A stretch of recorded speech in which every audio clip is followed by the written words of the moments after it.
The year was 1984. Shoulder pads were in, hair was big, and a little movie called Police Academy came out of nowhere to become one of the biggest comedy hits of the decade. It spawned 6 sequels, a cartoon, and a legacy of laughs.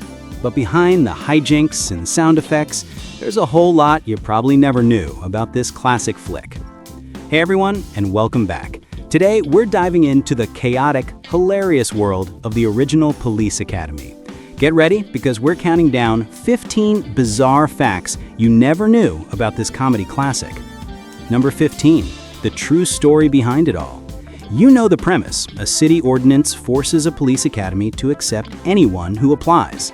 Well, that's not just a made-up plot. Producer Paul Maslonsky was on the set of another movie in San Francisco when he saw a real-life group of motley cadets. He asked a sergeant what was going on, and the sergeant explained the city had to accept all applicants, but they could wash them out later. That conversation was the spark for the entire movie. Number 14. The director was a reluctant cop. Hugh Wilson, the director, was known for creating the sitcom WKRP in Cincinnati, but he wasn't exactly thrilled with the Police Academy script, which he found too juvenile and raunchy. He worked to ground the comedy in more realistic situations, but some gags were non-negotiable, like the infamous Blue Oyster Bar scene. Number 13. Bruce Willis could have been Mahoney. Long before Die Hard, Bruce Willis was a struggling actor who actually auditioned for the role of the cool, rebellious cadet Kerry Mahoney. While Bruce Willis was a great choice, the role ultimately went to Steve Guttenberg, who, funnily enough, had a personal connection to the film. Number 12. A cop's son on set. Steve Guttenberg's dad was a real-life police officer. When Guttenberg went in for his screen test, he wore his father's old NYPD shirt with the Police Academy patch on it. Now that's commitment to the role. Number 11. The sound effect man was discovered by a jazz legend. Michael Winslow, the man of 10,000 sound effects, was already a legend on the stand-up circuit. But the producers of Police Academy found him while he was opening for the legendary Count Basie. They were so blown away by his routine that they hired him on the spot. Number 10. A box office juggernaut. The movie was made on a shoestring budget of just $4.8 million. Critics hated it. Roger Ebert famously gave it 0 stars, but audiences absolutely loved it. The film went on to gross an incredible $149 million worldwide, proving that sometimes word of mouth is all you need. Number 9. The franchise's only R-rated film. Yes, you heard that right. The original Police Academy is the only film in the entire series to be rated R due to its more adult humor, including the prostitute scene and the Blue Oyster Bar. The studio made sure the sequels were all rated PG or PG-13 to bring in a bigger crowd. Number 8. The Blue Oyster Bar was real.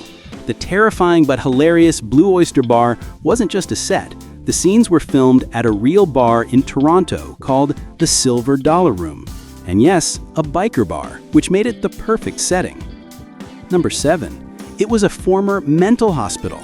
The iconic building that served as the Police Academy was actually a real place, the former Lakeshore Psychiatric Hospital in Toronto. It's now the campus of Humber College. You can still see the building, which adds a whole new layer of weirdness to the movie. Number 6. The climax was a real market. The chaotic, citywide riot at the end of the film wasn't shot on a backlot. The entire scene was filmed in the bustling and vibrant Kensington Market in Toronto, which added to the authentic feeling of the chaos.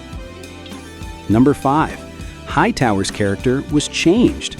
Bubba Smith's character, the gentle giant Moses Hightower, was originally written as a pathological coward. The producers quickly realized that Smith's natural personality was much better suited for a lovable, gentle hero, and they rewrote the role. Number 4. The infamous oral sex scene.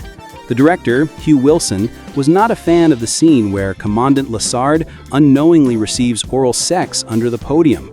He felt it was a cheap joke, but he was contractually obligated to include it. He tried to make the scene as artistic as possible by not showing the act directly. Number 3. Tackleberry's secret talent. David Graft, who played the gun-obsessed Tackleberry, was a musician in real life.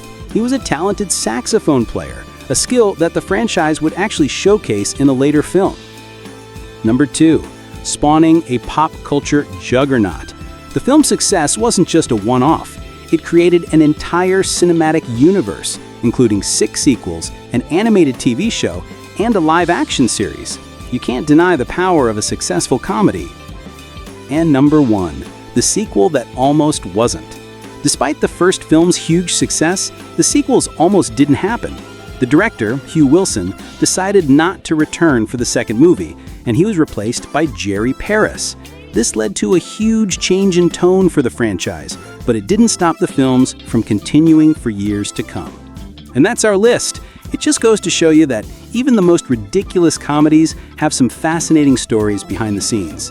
What's your favorite Police Academy fact? Let us know in the comments below.